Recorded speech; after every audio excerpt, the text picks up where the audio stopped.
আসসালামু আলাইকুম, সবাই কেমন আছেন? আশা করি সবাই ভালো আছেন। আমি কিন্তু বেশ ভালোই আছি। অনেকদিন পরে আমাদের সবজি বাগানের একটা আপডেট নিয়ে আপনাদের সামনে হাজির হলাম। অনেকদিন পরে আমি এই পাশটাতে আসলাম, আসার পরেই দেখি সেই একটা অবস্থা। এই যে দেখেন কি সুন্দর গাছগুলো হয়ে গিয়েছে। এখানে অনেকগুলো কাঁকরোল গাছ হয়ে গিয়েছে। আর আপনারা জানেন যে কাঁকরোল গাছ একবার লাগালে কিন্তু বারবার লাগাতে হয় না, প্রতি বছর অনায়াসে একাই হয়ে যায়। এই যে দেখতে পাচ্ছেন নিচে মাটিতে অনেকগুলো হয়েছে, অনেকগুলো আবার উপরের দিকে উঠে গিয়েছে। এই যে দেখতে পাচ্ছেন অনেকগুলোর মধ্যে কাঁকরোল ধরা শুরু করেছে। যদিও আমি কাঁকরোল খুব বেশি পছন্দ করি না, তবে অনেকেই অনেক পছন্দ করে।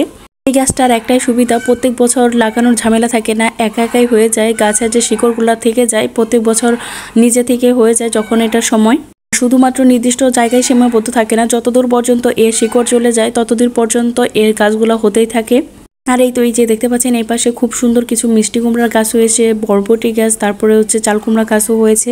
গাছগুলো মাশাআল্লাহ অনেক সুন্দর হয়েছে, দেখতেই পাচ্ছেন একদম সতেজ।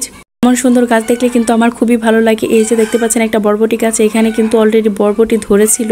আর ওই পাশটাতে আছে হচ্ছে আমাদের ড্রাগন গাছ। ড্রাগন গাছটা মাশাআল্লাহ অনেক বেশি সুন্দর হয়েছে।